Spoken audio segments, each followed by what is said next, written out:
ప్రయత్నిద్దాం. నమస్తే. నమస్తే. ఎలా ఉన్నారు? I'm good. ఓకే. కానీ మిమ్మల్ని చూస్తే ట్రాన్స్జెండర్ అంటే భయపడాల్సిన అవసరం లేదు. నార్మల్‌గా ఉన్నారు. కానీ ట్రాన్స్జెండర్స్‌ని చూడంగానే కొంతమంది భయంతోని, కొందరికైతే చెప్పలేం షివరింగ్ కూడా స్టార్ట్ అయితది. కొంతమంది లేడీస్ చూసినా, జెంట్స్ చూసినా కూడా షివరింగ్. ఎందుకు ఈ భయం క్రియేట్ అయింది ట్రాన్స్జెండర్స్ చూడంగానే? యాక్చువల్‌గా ఏదైతే న్యూసెన్స్ క్రియేట్ అవుతుందో పబ్లిక్‌లో ఆ ఇమేజ్ అలా ఉండిపోతుంది కదా! సో, ఆ ఇమేజ్ ఏదైతే భిక్షాటనకి వెళ్ళినప్పుడు తాళీలు కొట్టి ఇవ్వకపోతే బట్టలు, చీరలు లేబట్టి ఇవన్నీ చేస్తారు కాబట్టి ఆ భయం అలా రిజిస్టర్ అయిపోతుంది చాలా మందికి. సో, అది ఎప్పుడు పోదు చాలా మటుకు. మాక్సిమం కమ్యూనిటీ ఇందులో ఉన్నారు కాబట్టి ఆ భయం అనేది కమ్యూనిటీ చూడంగానే అది రిజిస్టర్ అయిపోతుంది అట్లా. ఓకే. కానీ భిక్షాటనప్పుడు కానివ్వండి, ట్రైన్లలో కానీ ఇప్పుడు వెళ్ళినప్పుడు డబ్బులు ఇయ్యకుంటే చీర ఎత్తే వ్యవహారం ఇది ఎవరు నేర్పిస్తారు?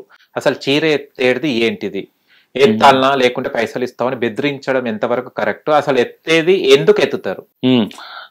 దీని గురించి ఒక కమిటీ రీసెంట్గా కమిటీ లీడర్స్ అందరినీ పిలిచి ఒక జాగాలో పెట్టి డిపార్ట్మెంట్లో మాట్లాడినాం దీని గురించి. మాకు ఈ న్యూసెన్స్ వచ్చినప్పుడు అంటే మెయిన్లీ చాలా అంటే పోలీస్ వాళ్ళు కూడా తీసుకొని వస్తున్నారు, రెగ్యులర్గా కేసెస్ తీసుకొస్తున్నారు. ఇప్పుడు ఎఫ్ఐఆర్ కూడా రిజిస్టర్ అవుతుంది. అయినప్పుడు ఇట్లా అవ్వటం మొత్తం అంటే కమ్యూనిటీ మొత్తం దీని మీద ఇంపాక్ట్ అవుతుంది, క్రిమినల్స్గా ముద్రింపబడతారు అని చెప్పి లీడర్స్ని పిలిచి మాట్లాడినప్పుడు కొన్ని విషయాలు బయటపడింది. ఏంటంటే వాళ్ళు రెచ్చగొడుతున్నారు కూడా. అంటే వీళ్ళు భిక్షాటనకి వెళ్ళినప్పుడు కూడా మీరు అంటే నిజమైన హిజ్రాలు కారు, మీరు ఫేక్ ట్రాన్స్జెండర్స్, మీరు ఆపరేషన్ సర్జరీలు చేయించుకుంటారు, ఇవన్నీ పెట్టించుకుంటారు, కోయించుకుంటారు, ఇవన్నీ అన్నప్పుడు వాళ్ళకి రోషం వచ్చి అప్పుడు వాళ్ళు బట్టలు ఏమనెత్తి లేకుంటే నంగా అయిపోయి ఇవన్నీ చేయడం అనేది వీళ్ళ కమ్యూనిటీ లీడర్స్ నుంచి విన్నాం అది. సో అట్లాంటి అంటే అలాంటి క్షణంలో అట్లాంటి దానిలో ఎవరైనా రోషానికి వచ్చి అదే పని చేస్తారు, కమ్యూనిటీ వాళ్ళే కాదు ఎవరైనా కూడా. నువ్వు ప్రూవ్ చేసుకో అన్నప్పుడు, ఇప్పుడు మిమ్మల్ని మగాడు అని ప్రూవ్ చేసుకో అంటే మగాడు చేయవలసిన పని మీరు చేస్తారు. ఆడదాన్ని ఒక ఆడవని ఆడదానివా కాదని ప్రూవ్ చేసుకోవాలంటే చేస్తారు. ట్రాన్స్ వాళ్ళు ఎట్లా ప్రూవ్ చేయాలి? నేను ఆడ కాదు మగ కాదు కావాలంటే చూసుకొని బట్టలు నేర్పిస్తాను. ఓకే. సో ఇది ఒక ప్రెషర్ ఉంది యాక్చువల్గా. దీనిలో మల్టీ డైమెన్షనల్గా పనిచేయాల్సిన అవసరం కూడా చాలా ఉంది. ఒకటి ఏంటంటే అసలు అంటే కమ్యూనిటీకి ట్రాన్స్జెండర్ లాగా అనుకొని ఆ మానసిక ఆ స్థితిలోనే ఉండి వస్తున్నారా లేదా, లేదా వచ్చిన వాళ్ళందరూ సర్జరీలు చేయించుకొని ఈ దానిలోకి వెళ్తున్నారా, భిక్షాటనలోకి కానీ సెక్స్ వర్క్లో కానీ. దీంట్లన్నిటి కూడా మాట్లాడుకోవాలి కమ్యూనిటీ వాళ్ళు. దానికి ఒక సిస్టమ్ అంటూ వ్యవస్థ అంటే ఏర్పరచుకోవాలి. ట్రాన్స్జెండర్ అనగానే సెక్స్ వర్క్ అనేది ముద్ర, లేకపోతే భిక్షాటన అనేది ఒక మంచిది. సరే ఉపాధి లేదు భిక్షాటన చేస్తున్నారంటే ఓకే. ఈ సెక్స్ వర్క్ వల్ల అంటే వ్యాధులు వస్తాయి, వచ్చే పార్ట్నర్ ఎవరైతే ఉన్నారో వాళ్ళకు కూడా హానియే, అండ్ వీళ్ళు ఏదైతే పని చేస్తున్నారో వీళ్ళకి కూడా హానియే.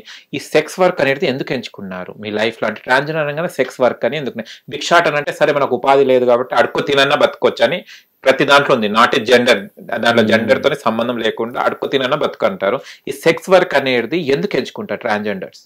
అంటే transgender is equal to sex work అనేది ఒక పర్సెప్షన్ సమాజంలో ఉంది. దాన్ని మనం అడ్రస్ చేసే కన్నా ముందు అంటే ట్రాన్స్జెండర్ చూడంగానే ఎందుకు ఓన్లీ సెక్స్ వర్కరే అనుకుంటారు, దానికి మించిన ఒక మనిషి కూడా కదా, ఒక లివింగ్ బీయింగ్ కూడా కదా, అట్లా ఎందుకు ఆలోచన రాదన్న దానికి అంటే దాని గురించి ముఖ్యమైన కారణాలు మనం వెతికినప్పుడు సమాజంలో ఏంటి అంటే మీరు ఇప్పుడు అన్నారు ఓన్లీ భిక్షాటనే సెక్స్ వర్క్ ఎందుకు చేస్తారు.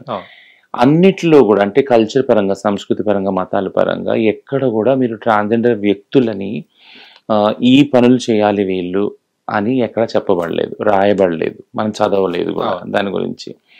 పోనీ ఆడవాళ్ళు ఈ పని చేయాలన్నది ఉంది, ఖచ్చితంగా ఉంది. మగవాళ్ళు ఈ పని చేయాలన్నది, ఏవి చేయాలో ఏవి చేయకూడదు కూడా ఉంది. మతాల గ్రంథాల్లో కానీ కల్చర్లో కానీ ఆ ప్రాక్టీస్లో కూడా ఉంది. బట్ ట్రాన్స్జెండర్ వాళ్ళు ఏం చేయాలి ఏం చేయకూడదు అనేది చదవలేదు, వినలేదు, చేయలేదు ఎవరు కూడా. అంటే వాళ్ళని కంప్లీట్గా అన్నిట్లో నుంచి, మతం కానీ కల్చర్ కానీ అన్నింటి నుంచి దూరం పెట్టినట్టే. అది ఉంటే మీరు ఆడగా ఉండండి, లేకుంటే మగగా ఉండండి.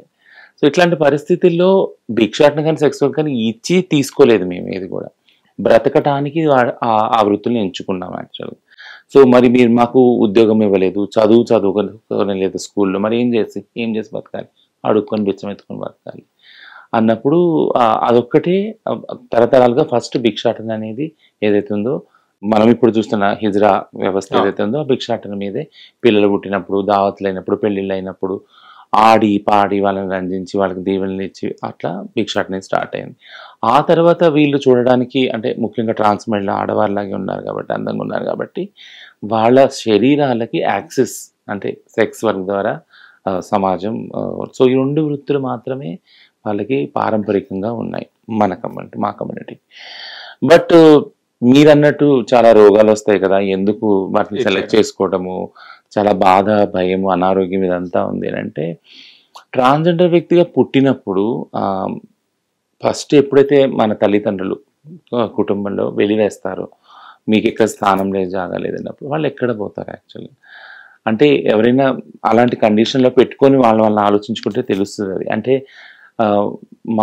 నాకు తల్లిదండ్రులు ప్రేమ దొరకనప్పుడు, అన్న తమ్ముళ్ళు నన్ను ఏమి అరుచుకున్నప్పుడు, అంటే అక్క చెల్లెళ్ళు ఏది దావతులు పిల్లవన్నప్పుడు, నా మంచి చెడు అడగనప్పుడు ఎవరు కూడా నేను పుట్టి నాకేమనిపిస్తుంది ఆ ఫ్యామిలీలో అసలు ఎందుకు ఉండాలి, ఈ ఫ్యామిలీలో నేను ఇలా ఎందుకు పుట్టాను అనేది ఒక లోపల ఇన్ఫీరియారిటీగా ఆ ఫీలింగ్స్ వచ్చేస్తే బాధ కూడా వస్తుంది, ఎవరికి చెప్పుకోలేని బాధ అది. మాకు కనిపించేది బయటకు వచ్చినాక హిజ్రా సముదాయం ఒకటే కాబట్టి వాళ్ళు బయటికి వెళ్ళగానే మేము ఉన్నాం రా అని వాళ్ళు ఒక నీడ్ ఇస్తారు, షెల్టర్ ఇస్తారు, ఫుడ్ ఇస్తారు. బట్ ఈ బాధ అయితే అట్లనే ఉండిపోద్ది. తల్లిదండ్రులు పంపించేసింది, ఇంట్లోంచి వెళ్ళగొట్టింది, చదువుకోలేని బాధ, భిక్షం ఎత్తుకోవాలని ఎవరు కూడా అంటే పుట్టంగానే అనుకోరు కదా, నేను భిక్షం ఎత్తుకుంటాను ఫలాంటి టైంలో అనుకోరు కదా, ఎందుకు పోయే వ్యక్తి ముందు వెళ్ళి చేజాటి అడగాల్సి వస్తుంది. ఇవన్నీ బాధ ఉంటుంది, అందరికీ ఉంటుంది యాక్చువల్గా. కానీ ఈ బాధ వల్ల ఎందుకు చెప్తున్నానంటే ఈ బాధను అర్థం చేసుకోవాలని. ఈ బాధ వల్ల ఏమవుద్దని ఒక ఎఫెక్ట్ ఏమవుద్దంటే నా లైఫ్ వర్తబుల్ కాదు, నా లైఫ్ ఎందుకు పనికిరాదు, ఎవరికి పనికిరాదు, నాకు కూడా పనికిరాదు అనుకున్నప్పుడు లైఫ్ యొక్క మీనింగు వాల్యూ తగ్గిపోతుంది నా దృష్టిలో. జ్వరం వచ్చినా నేను ఏదో గోళీలు మింగి పడి ఉంటాను, ఏ రోగం వచ్చినా డాక్టర్ దగ్గరికి పోను, చూపించుకోను, అంతే కదా. మరి పోను నాకంటూ కొన్ని సేవింగ్ చేసుకోవాలి. నేను సేవింగ్ చేసుకున్నా, నేను ఏమన్నా పైసలు దాచుకున్నా కానీ నా అక్క తమ్ముళ్ళు చెల్లెళ్ళు లేకుంటే వాళ్ళ గురించి నేను ఆలోచిస్తాను. నా గురించి నేనుగా నాకు ఏం చేసుకోను, ఎందుకంటే నా లైఫ్ నాకే వర్తబుల్ కాదు. అట్లా అన్నప్పుడు ఎటువంటి రిస్క్ అయినా తీసుకోవడానికి మనిషి ముందుకు వస్తాడు. అట్లా ముందుకు వచ్చిన వ్యవస్థనే సెక్స్ వర్క్ యాక్చువల్గా. సో నాకు ఇంత అయిపోయింది, నా లైఫ్ అయిపోయింది, కథం అయిపోయింది, నా తల్లిదండ్రులే వద్దన్నప్పుడు ఇంకా నాకు ఎందుకు లైఫ్ అనేది ఎందుకు కదా, నాది ఎలాగూ కథమైంది. బట్ పోయే ముందు, చనిపోయే ముందు ఎట్లాగొట్లా ఉపయోగపడాలి, నా ఇంటోళ్ళకి ఉపయోగపడాలి, లేకపోతే నన్ను ప్రేమించే వ్యక్తి వస్తే వానికి ఉపయోగపడాలి. కాబట్టి నేను బిచ్చం ఎత్తుకుంటా, లేకుంటే ఒళ్ళని నమ్ముకొని వాళ్ళకి పైసలు ఇస్తాను.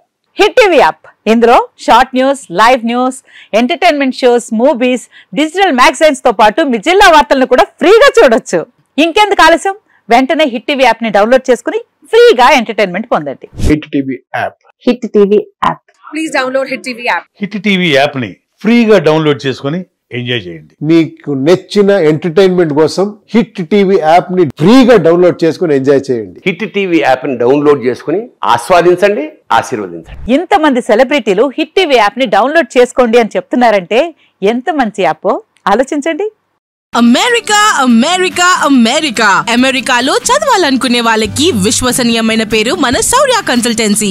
UK లో 1 year masters, UK లో 1 year masters, 2 years work permit up to 5 years visa. Contact Shaurya Consultancy. Contact 89851 89851.